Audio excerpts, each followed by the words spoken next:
What's going on, y'all? Today we are going to be comparing two shoes that I think are some of the best on the market, and it is in the super trainer category. And those are the ASICS Superblast 2s, which have been very popular since the original ASICS Superblast released, versus the Brooks Hyperion Max 3, which actually just came out this year. Brooks did a full overhaul compared to last year's Hyperion Max 2. So let's see which super trainer you should buy. So as always, we are going to start off with the outsole performance on both of these shoes. We're going to talk about the traction performance, how they were sticking to the ground, as well as the durability on both of these outsoles. Starting off with the ASICS Superblast 2's outsole, as you can see, it looks like a pretty traditional running shoe outsole pattern, and those black rubber pods are that more durable rubber material, and the white part is the midsole material. And overall, I did have decent traction in these. I do want to preface both of these shoes that I've mostly ran in these shoes in pretty ideal weather conditions. I do live in Southern California, so it wasn't really raining, or I wasn't running in too much humidity, snowy conditions. It was pretty sunny and nice. I would say that the worst conditions I ran in both of these shoes on was very sandy roads on the beach. So that was probably the worst conditions that I've ran in, but overall, the ASICS Superblast 2's outsole performed very well. I didn't think that it was the best traction, but it was definitely around average to maybe slightly above average in my opinion. So the traction on the ASICS Superblast 2 was decent. How was the traction pattern on the Brooks Hyperion Max 3? I thought it was really good. Again, I didn't really test the shoes in too crazy weather conditions or on crazy road conditions, but I did test them on the beach in the sand, and both of them slipped just a little bit, but I would say that I typically slip in most of my shoes anyways on that type of condition. I think it's almost impossible for a shoe to stick to the ground like glue when there is a little bit of sand or loose debris on the road. So the Brooks Hyperion Max 3, I would say for traction, performed around the same as the ASICS Superblast 2. So I think when it comes to traction on both of these outsoles, you're gonna be good to go if you're running in pretty ideal weather conditions. If there's a little bit of sand or a little bit of wetness or rain, I think that both of these shoes will do okay. Now, in more crazier weather conditions like heavy rain, storms, snow, I can't really speak for the performance on both of these outsoles, but I will say that both of them are average to a slightly above average when it comes to traction on the outsoles. Let's talk about durability on both of these outsoles, as they are very expensive shoes and you would want them to last a decent amount of time, if not more than the average pair of running shoes. So starting off with the ASICS Superblast 2, I believe I have around 70 to 80 miles in the shoe. Honestly, I kind of stopped keeping track of how many miles I have in the shoe, but as you can see, or maybe not see, these rubber traction pods are wearing down slightly, but that's to be expected. I am a heavier runner at 200 pounds, and I have put 70 to 80 miles on this shoe. It is holding up better than some of other ASICS shoes that I do own, so that's always a good sign. But I don't think that these will last an absurd amount of time. I've actually seen some videos of people with the original Superblast or the Superblast 2s where they get 600 or 700 miles out of the outsole as well as the midsole. But for me, I don't know if I can get that many miles out of the shoe. I would say probably above average in durability, but I would say maybe around 300 to 400 miles for me personally in this shoe. Talking about the Brooks Hyperion Max 3's durability, I would say that this outsole seems to be pretty durable. I have about 50 miles on this pair, so a little bit less than the Superblast 2's outsole, and I would say that the outsole is holding up very, very well. These, as you can probably see, the green rubber pods on this outsole are the more durable material, and then the white is that midsole material, and that pink is that plate that's kind of peeking out, which I think looks really cool. But overall, the outsole pattern looks to be holding up very well after 50 miles. I would say that definitely is above average when it comes to durability on the Brooks Hyperion Max 3, and I would expect this shoe to kind of last around the same amount of time as the Superblast 2. I think if anything, the cushioning on both of these shoes might also start to bottom out before the outsole kind of gives out, which is always a good sign. So when it comes to outsole performance, I would say that traction is definitely a tie, and durability, I might have to give the slight edge to the Brooks Hyperion Max 3. I just feel that the rubber that they use on the outsole of the Hyperion Max 3 feels a little bit more firm and maybe more more durable than the Superblast 2's outsole, but only time will tell. You might want to check out other reviews to see how other people's pairs are holding up, just to get a good sense of, different types of runners, different types of cadences, foot strikes, and whatnot, to see how their outsoles are holding up. But overall, I would say that both of them are around the same. So I would say overall, the outsole or traction is a tie with maybe a slight edge to the Brooks Hyperion Max 3 for durability. Now, let's move on to the cushion setups of these two beauties. If you weren't familiar, running super trainers typically have over 40 millimeters of stack height in the heel.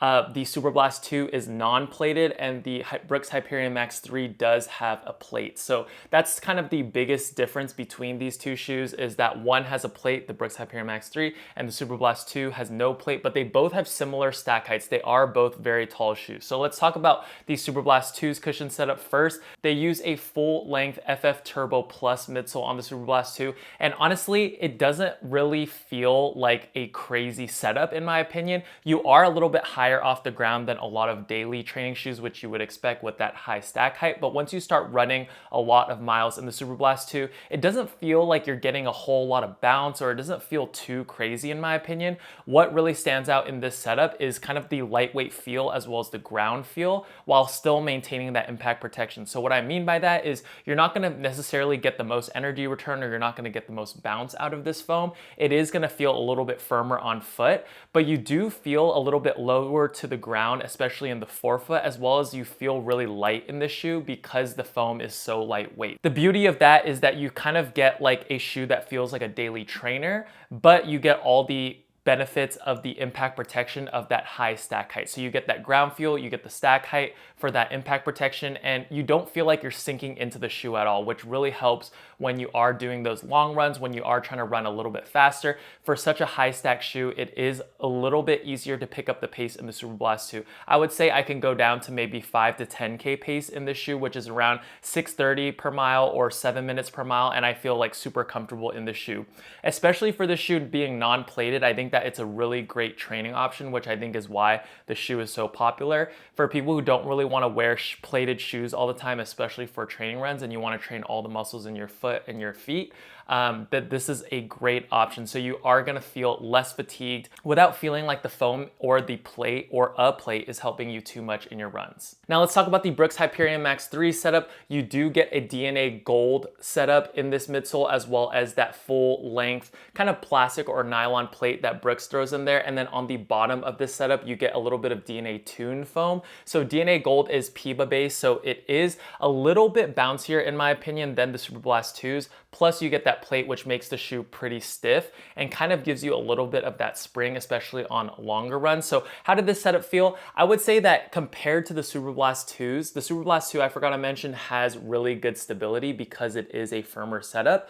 The Brooks Hyperion Max 3 setup is a little bit on the softer side, especially when you are running a little bit slower, paired with that really, really tall stack height and maybe a narrower base than the Superblast 2. I feel like if you are looking for stability, you might want to go with the Superblast 2 setup because it is firmer and it does feel a little bit lower to the ground than the Brooks Hyperion Max 3. Overall though, when you are running slower, the shoe is pretty soft and comfortable, but once you start to pick up the pace and you start running a little bit faster, you will feel that the foam firms up, as well as I personally started to feel the plate. The plate makes the shoe really stiff, and in my opinion, it just doesn't feel like the most comfortable shoe when you are picking up the pace, but it does do the job of you're not sinking into the shoe, you're getting a little bit of bounce back, and you are feeling very supported from an impact protection point of view. After running, 15-mile long runs, 16-mile long runs, I also did a 10-mile run in this shoe today, and my body feels absolutely perfect. I feel like it basically feels like I didn't run, which is always nice. So I would say that impact protection wise, this shoe is gonna take care of you. It's just, in my opinion, not the bounciest setup, and it's not a setup where I feel like I would run super, super fast in. I'm not super fast in general, but for me, like when I try to run faster in this shoe, it's just not super exciting, but it does get the job done. Where this shoe shines, I think, is in that in-between maybe marathon pace for me, around like 8:30 to 9:30 pace. I think that this shoe does really well, as well as the impact protection on the shoe is really, really good. So if I had to choose between these two setups, I would say it's kind of like a tie. It really depends what you're looking for in a super trainer. Obviously, this one is plated. It is going to be a little bit stiffer. It is going to give you a little bit more of a push than the Superblast 2. The Superblast 2 feels like a super juiced daily trainer. So I think that if you're only going to buy one shoe or you only want one or two shoes in your rotation, the Superblast 2 might be a little bit more versatile if you want to use this as a daily trainer or you just don't really want to mess with plated shoes too much. I personally don't like running in plated shoes too often because I feel like the plate just sometimes feels a little bit too firm on my foot, or it makes the runs feel a little bit more aggressive, or it feels like I'm getting pushed to run a little bit faster. So I do enjoy the Superblast 2 setup for that reason.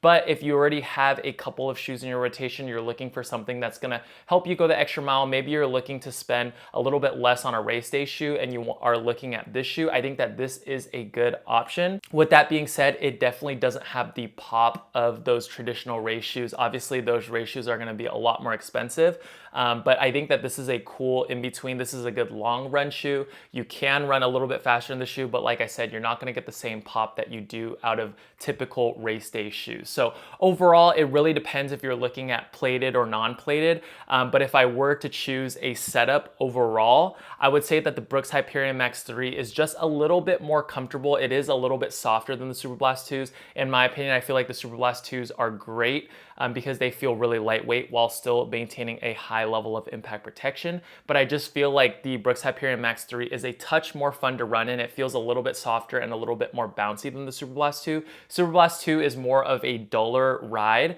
that kind of just gets the job done and doesn't get in your way, whereas the Brooks Hyperion Max 3, you feel a little bit more of a pop. But like I said, it is a little bit unfair to compare these two setups together because one of them is non-plated and the other one is plated. So overall, it is up to you which setup you prefer.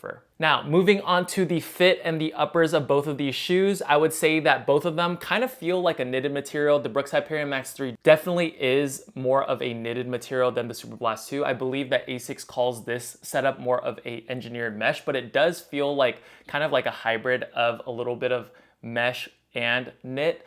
So I personally really like the feel and the materials on both of these shoes. I think that the Brooks Hyperion Max 3, I said it in my full review, they really feel premium when it comes to the upper. We can start with this one first, but I think overall this shoe fits a little bit more like a race day shoe. It is a little bit tighter in the forefoot, which I personally really like sometimes. Even though I have a wider than average foot, I went true to size in this shoe and I would recommend for everyone to do the same. Obviously, if you can't try the shoe on in store, but if you can try the shoe on in store, I would recommend that. But you are getting more of a race day-like shoe fit, so it is a little bit more tight in the toe box, but I think there was plenty of room for my wider feet in the toe box still, which is always a good sign. The midfoot and the heel lockdown was really good when I did the runner's loop, and just overall, the materials feel premium as well as they don't feel too thick, but they also don't feel too thin. So it's thin where it needs to be and it provides ventilation where it needs to be, but there also is a good amount of support within the upper so your foot doesn't feel like it's just free to do whatever it wants in there. Heel lockdown was really good when I did the runner's loop, and overall I just think that Brooks killed it with this upper. The Brooks Hyperion Max's 2 upper was also very good, but they definitely took it a step further in this setup. The ASICS Superblast 2 is more of a traditional running shoe setup. It doesn't have that booty kind of like what the Brooks Hyperion Max 3 does, but that's not necessarily a bad thing.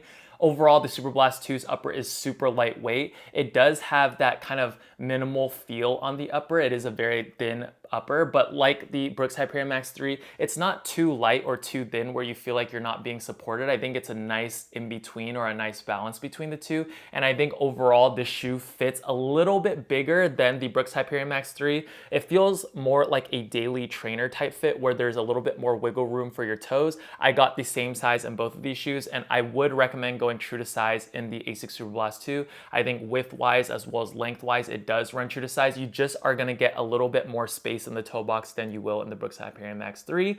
When it comes to lockdown and just fit overall, like I said, it's a little bit more of a relaxed feel, but you are gonna get good heel lockdown. I did do the runner's loop in this shoe. Midfoot lockdown was really good, and overall, just the upper didn't give me any problems for both of these shoes.